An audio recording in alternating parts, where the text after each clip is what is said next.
चलो पढ़ते हैं। माइनर कैन ऑलवेज भी बेनिफिशियरी वाला पॉइंट अपन डिस्कस कर रहे थे। तो मैंने उस दिन आपको एक एग्जांपल दिया था जिसमें जिग्नेश भाई जो है ना, पहले पॉइंट का जब अपन ने बात करी, उन्होंने क्या किया था, 5 लाख रुपए का लोन दिया था, 5 लाख लोन।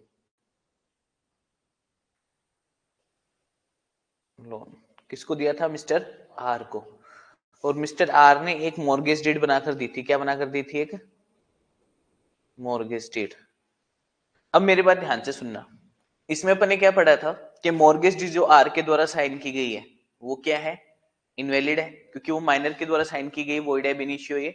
और जिग्नेश भाई को ना तो पैसे वापस मिल सकते हैं, ना वो मॉर्गेज डीड के थ्रू प्रॉपर्टी रिकवर कर सकता है। तो यहां पर मिस्टर आर माइनर था तो उसे माइनर होने का फायदा मिला। ठीक है, अब एक एग्जांपल और डिस्कस कर लेते हैं जिससे ये पॉइंट उल्टा हो जाएगा। मान लो मिस्टर आर है, उसने जिग्नेश भाई को लोन दिया है। क्या दिया है? जिग्नेश भाई को लोन। कितने का लोन दिया है? Loan of ₹5 lakh. Same example है, मैंने रिवर्स सिचुएशन कर दिया। ठीक है, उसका इन्वर्स कर दो सिचुएशन का। जिग्नेश भाई ने क्या किया? मिस्टर आर को मॉर्गेज डीड बनाकर दी है कि अगर मैं 5 लाख रुपए नहीं चुका पाऊं तो तू मेरी प्रॉपर्टी से रिकवर कर लेना। और मिस्टर आर क्या है? माइनर। ठीक है, ये है जिग्नेश भाई मेजर। अब मान लो कल को मिस्टर आर वो रुपए मांगे जिग्नेश भाई से, और जिग्नेश भाई वो बोले नहीं है। और जिग्नेश भाई, मिस्टर आर बोला कोई बात नहीं, आपकी मॉर्गेज डीड तो है मेरे पास साइन की हुई, उससे रिकवर कर लूंगा। मिस्टर आर रिकवर कर सकता है। This is called minor can be A beneficiary. मतलब जब मेजर का बेनिफिट माइनर खा जाए तब तो कोर्ट हाथ खड़े कर देते हैं। हम क्या करें? माइनर के साथ कॉन्ट्रैक्ट करोगे तो यही होगा। और जब माइनर का बेनिफिट मेजर खाने लग जाए ना, तो कोर्ट बीच में आ जाता है। बच्चे के साथ ऐसे करते हो, है ना? जैसे आपको आपका छोटा भाई पीट दे, तो मैं बोलती है क्या हो गया, तो छोटा ही तो है। और आप अपने छोटे भाई को पीट दो, तेरे को शर्म नहीं? नालायक बड़ा हो के पीट रहे छोटे भाई को, तो गलती बड़े की है। समझ गए क्या? बड़ा भाई अगर छोटे भाई, मतलब मेजर अगर माइनर के पैसे खा रहा है, तब तो कोर्ट बीच में आ जाता है कि माइनर के पैसे कैसे खाई भाई, दो इसको वापिस। और अगर माइनर मेजर के पैसे खा जाता है तो कोर्ट बोलता है माइनर के साथ कॉन्ट्रैक्ट करोगे तो ऐसा ही होगा। तो पहला पॉइंट बोल रहा था कि माइनर के द्वारा या माइनर के साथ किए गए कॉन्ट्रैक्ट वॉइड एब इनिशियो होता है, और किसी मेजर का बेनिफिट अगर अटक गया तो अटक गया।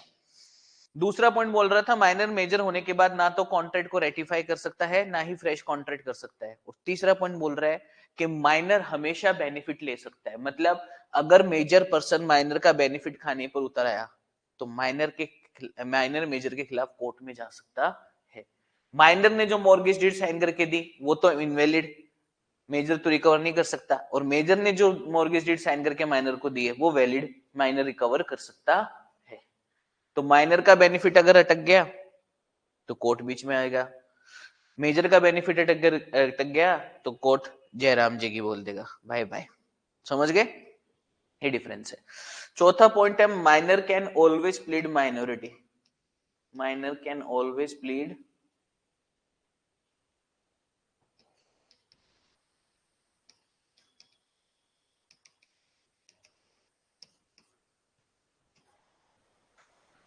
माइनर हमेशा माइनॉरिटी प्लीड कर सकता है।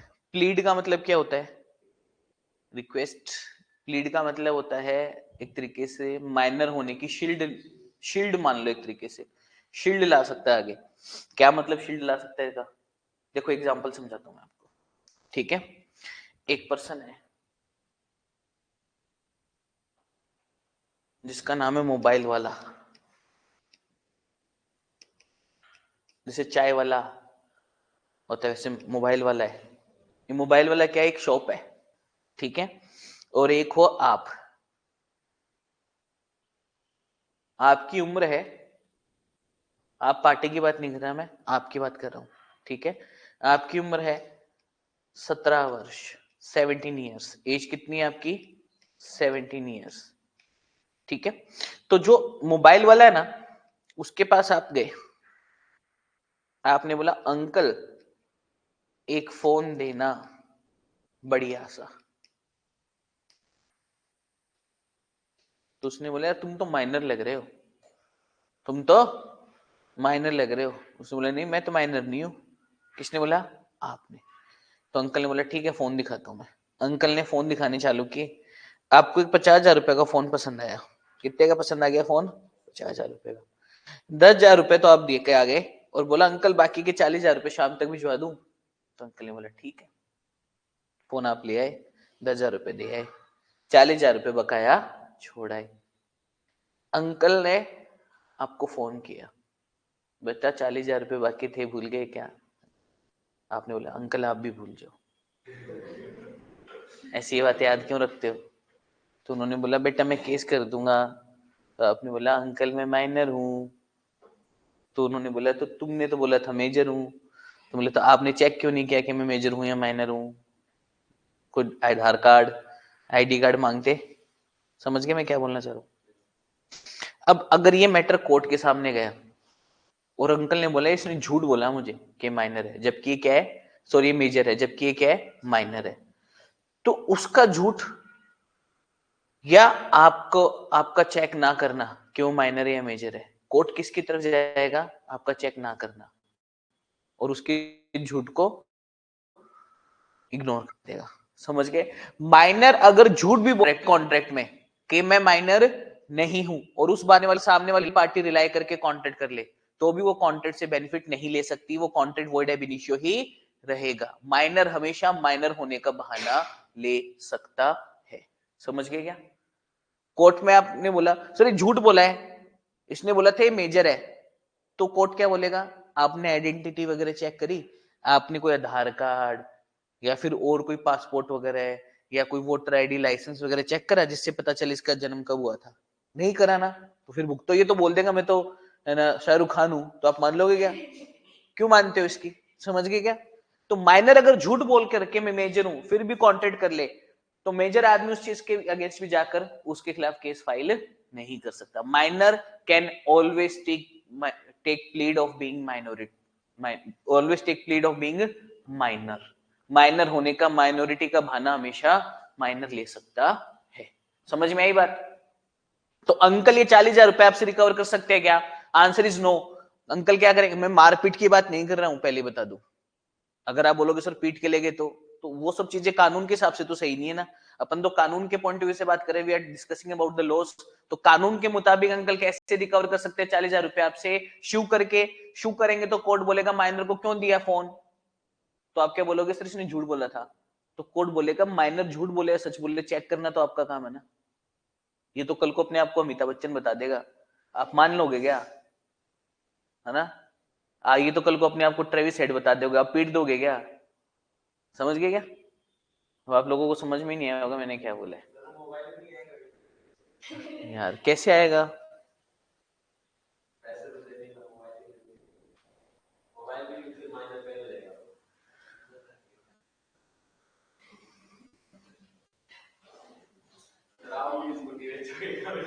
चनपड़ दे दूं मैं तो स्कूटी। वो स्कूटी जीतेगी नहीं, उससे ज्यादा तो उसका खर्चा करना पड़ जाएगा आपको, दुखी कर देगी वो। फोर्थ पॉइंट क्या है? फोर्थ हो गया ना। फिफ्थ पॉइंट क्या है? Necessaries to minor. देखो सेक्शन 68 है इसका एक, वो अपन वैसे सेक्शन 68 यूनिट नंबर 4 में भी डिस्कस करेंगे, लेकिन पहले यहां पर क्योंकि उसका जिक्र है तो we have to discuss. Section 68 बोलता है कि अगर कोई भी व्यक्ति किसी इनकम्पिटेंट पर्सन को नेसेसरीज प्रोवाइड करता है उस वक्त, जिस वक्त उसको नेसेसरीज की जरूरत है और उसके पास है नहीं, तब at the time when incompetent person is in need of necessaries। क्या इंपॉर्टेंट वर्ड है? Need of necessaries. And he does not have any, और उसके पास है नहीं। दोनों कंडीशन देखो सेटिस्फाइड होनी जरूरी है। कौन कौन सी दोनों कंडीशन? कि माइनर जो है ना, माइनर या जो बाकी इनकम्पिटेंट पर्सन होते हैं, जैसे अनसाउंड माइंड हो गया, ठीक है, डिस्क्वालिफाइड बाय लॉ हो गया, उनको नेसेसरीज की जरूरत है उनको नेसेसरीज की, और उनके पास है नहीं उस वक्त। If you provide them that necessary और money for that necessary,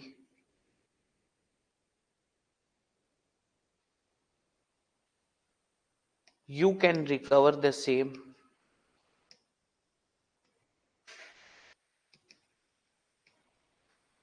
from minors assets. Minor will not be personally liable.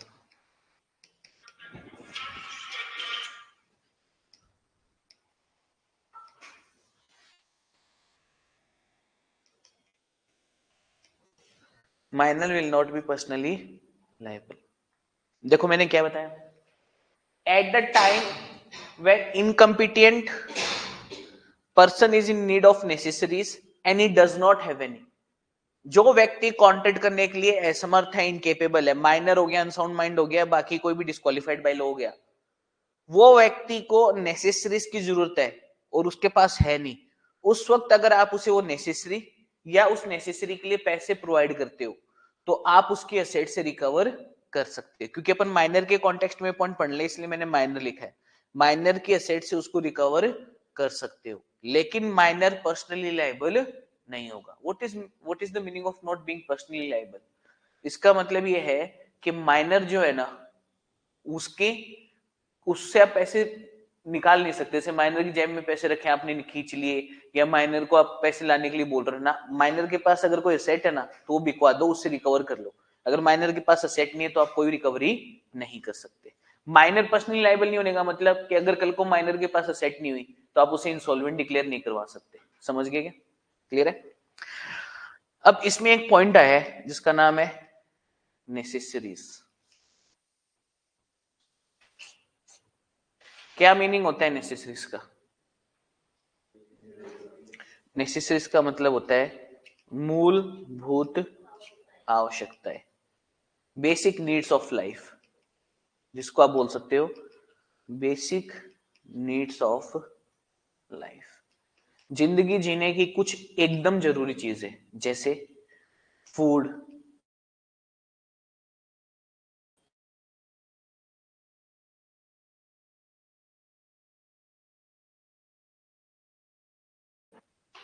Food, shelter, cloth, education, health, ये 5 चीजें आती है ना। मेनली जो बेसिक नीड्स ऑफ लाइफ होती है उसमें 5 चीजें, रूट, कपड़ा, मकान, स्वास्थ्य स्वास्थ्य स्वास्थ्य और ना शिक्षा, चिकित्सा भी बोल सकते हो स्वास्थ्य को, चिकित्सा और शिक्षा, ये 5 चीजें आती है। इसके अलावा एक चीज और कॉन्ट्रैक्ट ने डाल रखी है, funeral expenses of dependent person of minor.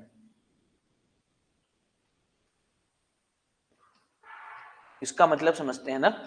देखो 6 चीजें बेसिक नेसेसरीज में आती है, 5 चीजें आती है वैसे, अगर आप कानून की बात करो ओवरऑल तो 5 चीजें आती है। कौन कौन सी? फूड मतलब खाना, शेल्टर मतलब घर या छत बोल दो आप चाहे, ठीक है। उसके बाद क्लोथ का मतलब कपड़े, एजुकेशन का मतलब शिक्षा, और में हेल्थ का मतलब स्वास्थ्य या चिकित्सा, ठीक है। ये 5 चीजें हर इंसान की मूलभूत आवश्यकता है। बीमार पड़ने पर चिकित्सा मिलने का अधिकार, पढ़ने के लिए पढ़ाई मिलने का अधिकार, रहने के लिए घर, खाने के लिए खाना और पहनने के लिए कपड़े, ये 5 चीजें तो इंसान को जिंदगी जीने के लिए चाहिए। अगर ये 5 चीजें नहीं है, इनमें से कोई चीज नहीं है, तो इंसान बेसिक नीड भी पूरी नहीं कर पा रहा अपनी, तो जी नहीं सकता वो, या फिर बहुत स्ट्रगल करना पड़ेगा, ठीक है। और लास्ट जो ऐड किया गया है ना कॉन्ट्रैक्ट के द्वारा इस नेसेसरीज के पार्ट में, वो है funeral expenses of dependent person of minor. पहली बात तो फ्यूनरल एक्सपेंसेस होता क्या है? क्रियाक्रम के खर्चे। किसके खर्चे? क्रियाक्रम।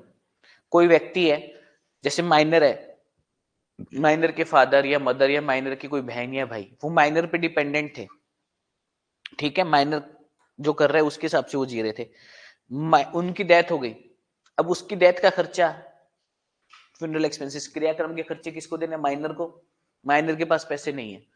आपने या तो वो क्रियाक्रम की सामग्री करवाने में माइनर की मदद की, या वो क्रियाक्रम की सामग्री के पैसे माइनर को दे दिए, तो बताओ आप रिकवर कर सकते हो क्या माइनर से?